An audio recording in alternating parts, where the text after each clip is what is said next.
and I still have the certification from the course that I took over several months.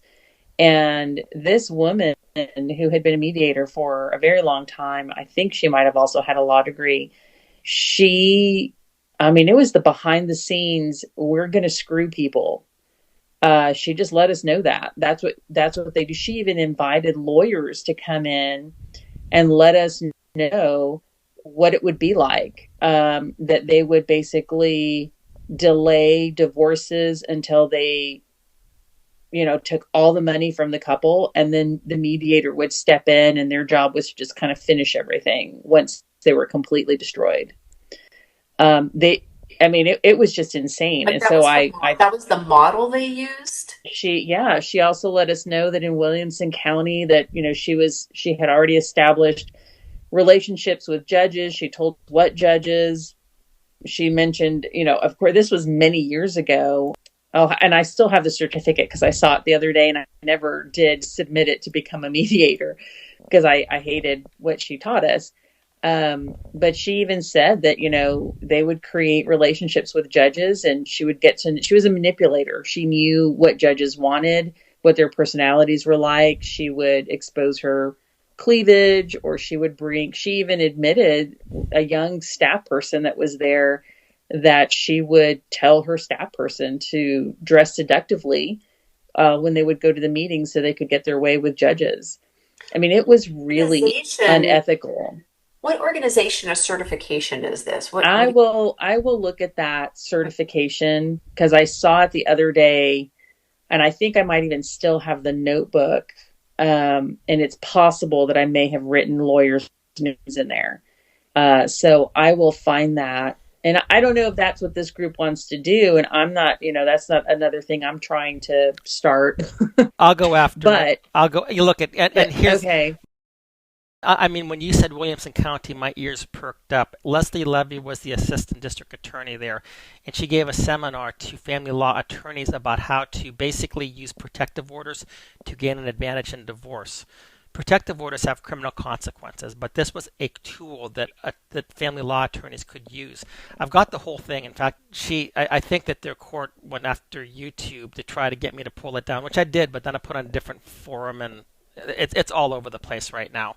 But it was interesting because she was basically teaching the attorneys to engage in criminal actions to use it to gain an advantage in divorce, and that was Williamson County. Now, also in Williamson County, there was this one lady there, I forget her name, I could probably find it because I had email correspondence with her, in which basically she was talking amongst themselves, said, after we destroyed their families, do we have any ethical obligations to help rebuild them? My thought, well, quit destroying their families. But there's a book as well that confirms exactly what you're saying. It's by Judy Perico. It's called Stolen Vows. I'll put it in the chat here. But she was a mediator, and they basically kicked her out because she was saying, wait a minute, we can help to save these marriages. Judy is up in, I think it's in Minnesota or something like that. I've only talked with her once or twice. But her book is very interesting. I'll stick it in here. Okay. But everything that you're saying is yeah. The training was basically, and the reason she brought in those lawyers who she had already had relationships with, was to train us on their method. That they were going to take all of their money. They were admitting that they could probably end those divorces sooner, but it was about the money. And then our job was just to come in at the end when they were broke and finish it off, and that mediation wouldn't even be that difficult because they would be so broken and broke by that point. It was really sick. It was really sick. And it's possible that I have the training manual. I have this history of I hate what they just taught me, and I'll throw it away. That's what I did to all my CSC stuff. Not being forward thinking at all. Not looking at it as this is evidence. Yeah, I know. I should have done that. But it's possible that I may have kept it. They also admitted at that time, and I don't know if the laws have changed, but they really also admitted that lawyers really don't make a lot of money, and that they make money off of divorce. Yeah. And that even then, the lawyers were lobbying to stop allowing people who did not have law degrees to be mediators, because they were recognizing that mediators were making good money and they wanted that money. So she did tell us, hurry up and get your certificate, get all this done so that you'll be grandfathered in, because the lawyers are about to change this so that they become the mediators and they can have a consistent income. That's exactly so it was right. Just sick. In Did they do that? 2013, yeah, I'm holding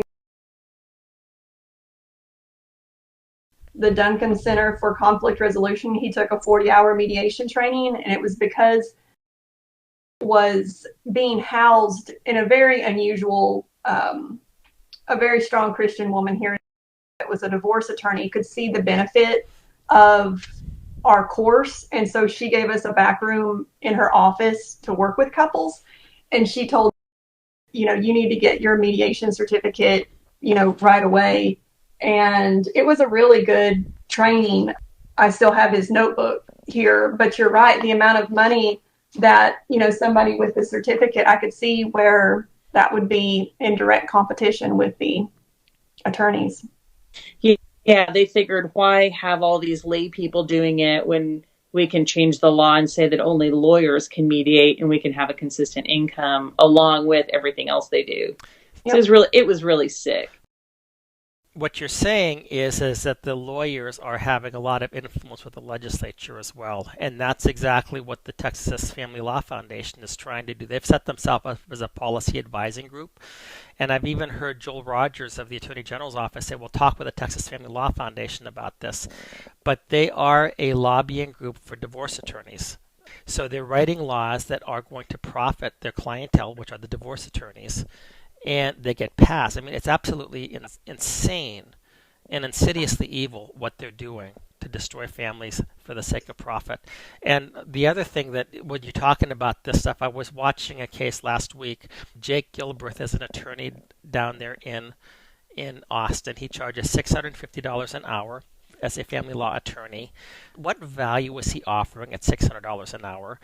In 2017, I think it was, I received a post of him talking about, he asked this client, should I scowl at your husband when I go by? And he said yes, and basically he says $400 an hour, folks. So he's now increased his fees from 2017 to 2022 from $400 to $650 an hour. And there's no value. They'd never disclose that you can't win a no-fault divorce, for example. They basically create the conflict to get money from the people. Exactly what you're saying, and to destroy them. Maybe I'm just going off on a tangent, but I just saw this again last week. In fact, that's one of the things about Jake Gilbreth, $650 an hour. And the reality is that the judges could, if they say, okay, we'll award your attorney fees, but we're going to cut them down by 80%. You've overcharged, you've overbilled. There's only been one judge that I know of that has ever done that, that I'm aware of.